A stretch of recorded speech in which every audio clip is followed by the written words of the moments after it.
Hello, and welcome to The Advantaged Investor, a Raymond James Limited podcast, a podcast that provides prospective Canadian investors who want to remain knowledgeable, informed, and focused on long-term success. We are recording this on November the 13th, 2023. I'm Chris Cooksey from the Raymond James Corporate Communications and Marketing Department, and today our friend Neela White, Portfolio Manager Neela White, returns to the podcast. As we discussed many times, Neela has an expertise focusing on the issues facing seniors and their caregivers. And today, Neela is going to discuss advanced care planning. Welcome back to the Advantage Investor, Neela. I hope you're doing great and had a great weekend.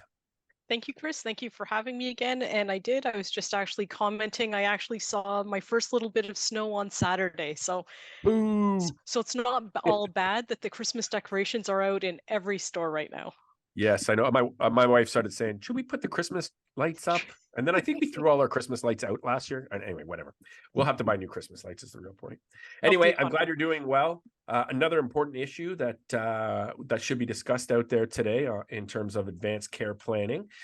So let's just jump right in, and we'll start off with the 10,000-foot view as we usually do. Mm-hmm. What is advanced care planning? So advanced care planning in broad concepts is what are your wishes? So it's a document that outlines your wishes for care at the end of life. The importance of it is there are many treatments that can be put in at end of life to either prolong your life or comfort measures, in which case you can choose how you would like to die. So part of the importance of having an advanced care plan is not just necessarily for aging, but also for the unexpected. If something happened to you and you were unable to communicate your wishes, or you lacked capacity to communicate your wishes, really, would you want the doctors or your family to guess what it is you want? And by writing it down, it helps your loved ones guide your end of life. Right. Reminds me of sort of a will. Do you want the government deciding where your stuff goes a bit? Right. And that's actually a very good analogy. Do you want the government making decisions? So sound surprised, Neela, that it was a good analogy. Anyway, let's then that all makes sense, of course. And so where do you start from? You know what? I think part of it is taking a step back and having a quiet reflection with yourself and thinking about what's right for you. What is it that you want? What are your values? What are your beliefs? And what's your understanding about end of life? I know a lot of people have this concept of what a good death is and what a good death isn't, and they're very fearful, as opposed to our healthcare system is so developed right now that it's much more than what we saw possibly happening to our parents. So I think it's one of those things we need to actually understand what our choices are for care at the end of life, or medical procedures if we choose to have intervention. I think it's incumbent on us to learn about end of life options and procedures, especially depending if you were diagnosed with a terminal illness.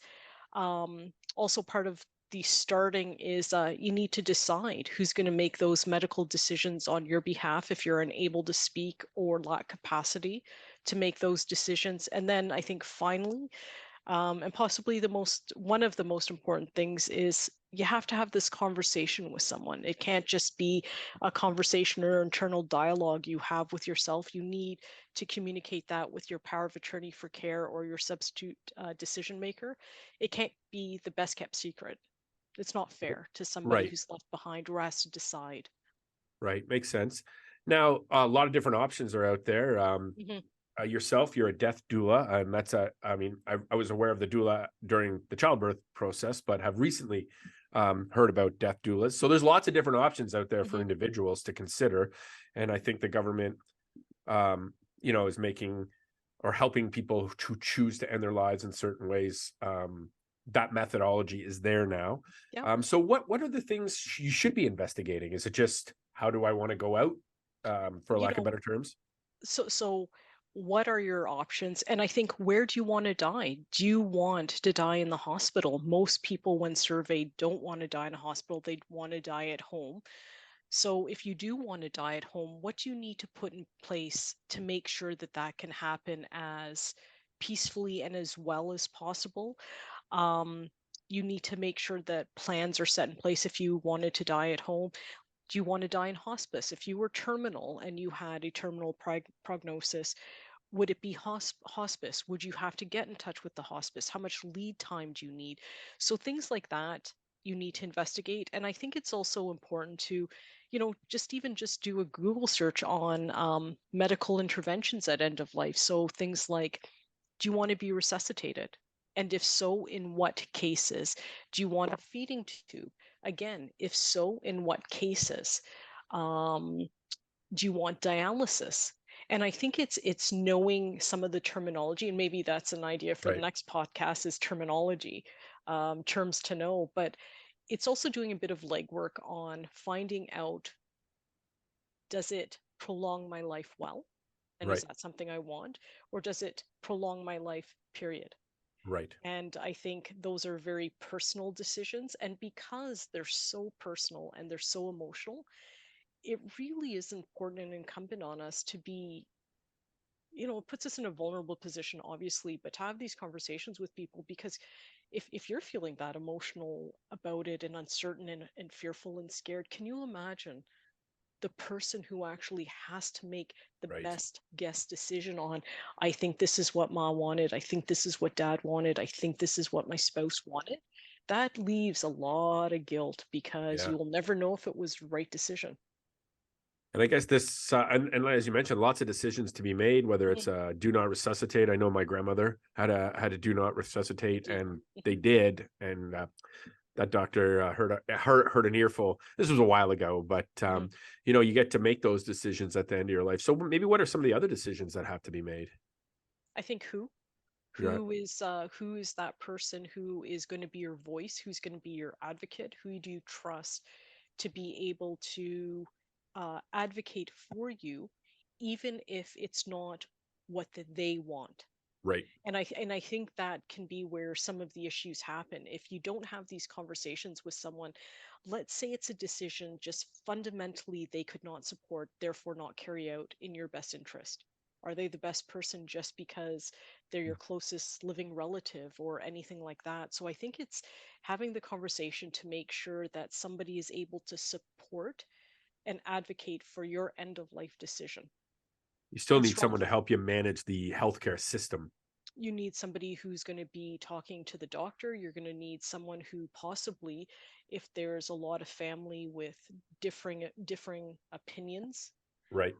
they're going to be the person who holds the ability to make that decision and be your voice. So you need to make sure it's the right person. And this I've seen will. Sorry. Go ahead.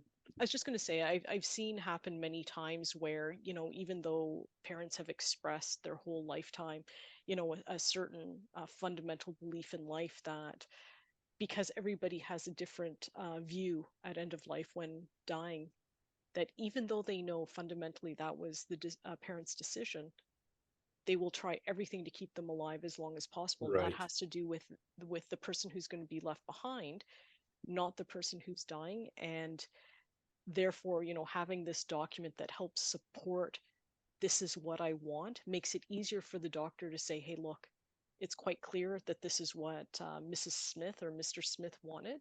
Mhm. Yeah. Yeah, and it's always been, I mean, from my point of view, Mhm. you know, pets, you have pets, and at some point maybe the dog can't go up the stairs anymore, the Yes. cat is sick all the time or whatever, and people out of the, they say to prevent suffering, we're putting the animal down. But sometimes we just don't do that with humans. And I don't mean to say, obviously, put them down. That's an awful way to phrase it. But conceptually, we recognize in animals we don't want them to go through certain things.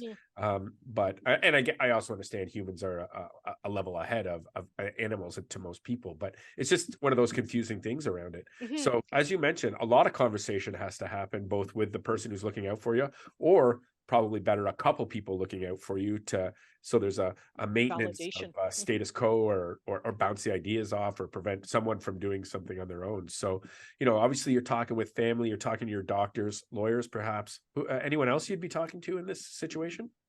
You know what? I think family. I think friends, Right. as you mentioned, doctor, lawyer. I think also, even if you're dealing with somebody on the financial side, just so they're all aware that this decision making's in the process, and just in case let's say you want the death to happen somewhere special, Right. they can be part of the support system. That Yeah. way your family doesn't have to, like, oh, let's say you wanted, I don't know. I'm sorry, I'm at a loss. I was almost going to say, let's say you want this to happen in Hawaii, let's Sure. say, and that's going to cost X amount of dollars. Did you put it aside planning for this so your family doesn't have to worry about it? Or even, part of the end of life. Like, let's say what you would like is a huge, huge, huge celebration of life, and it's going to Right. cost X amount of dollars because you want, a live band and fully catered and whatever the special treatment that you want once you're gone is. Let's say it is going to cost 25, 30, 40,000. Have you set it a way that your Right. family can honor your wish Yeah. You don't want and to not put have that to on worry about the things? next generation necessarily if it's going to be big. Correct. Like that, right. Correct. And again, it's just one of those things, like an organ donor. Make Hmm. sure people know. Yes, Right. absolutely. And now, I guess finally, is this something you should write down? Is it an actual Yes. legal document? It's not a legal document. It is a letter of best wishes, a letter of this is what I want, respect me, a letter of values. It is not a legal binding document, but it just really helps medical personnel and people that if there's any sort of debate on, well, no, dad didn't want this or dad didn't want this, here's a document that was created by you expressing who and what you valued and how you would like your last days to be. So it becomes less of an emotional decision with, well, maybe you heard it wrong. Maybe um, that's not quite what they meant, as opposed to the document goes into quite a bit of detail about, again, intubation, resuscitation, what is a comfort measure, what do I consider a comfort measure, and stuff like that. So it is super important to write it down because words replayed in your mind aren't always, especially when you're under a large amount Right. of emotional stress, you Not always never accurate. replay it exactly the way it was, right? Yeah. In which case, here's the document with emotion, but it's one dimensional Yeah. and it's less debatable. I also And remember that's the when thing. we were having our kids, Hmm. someone suggested we write down the birth story just because you're never going to remember. So, this is not like Yep. necessarily you write this out and you have 2 weeks. Hmm. It could be years and years and years. So as those conversations can get lost or Yep. misinterpreted or evolve over time. So writing Somebody it down somebody keeps it new, accurate. you know what? Somebody new comes in your life. Right. You know, God forbid, nefarious purposes. I want to keep Sure. you longer because alive. Sorry, I want Sure. your life to end shorter. I want to keep Sure. you longer because of X, Y, and Z. So writing it down and giving a copy to someone, I think, is always a great idea. That way there's a witness to it. It is not a legal document. It is a document of intention, of wishes, of please honor me. Okay. um, and what I would recommend if anybody gets it done is attach it to your power of attorney for care. So I have one.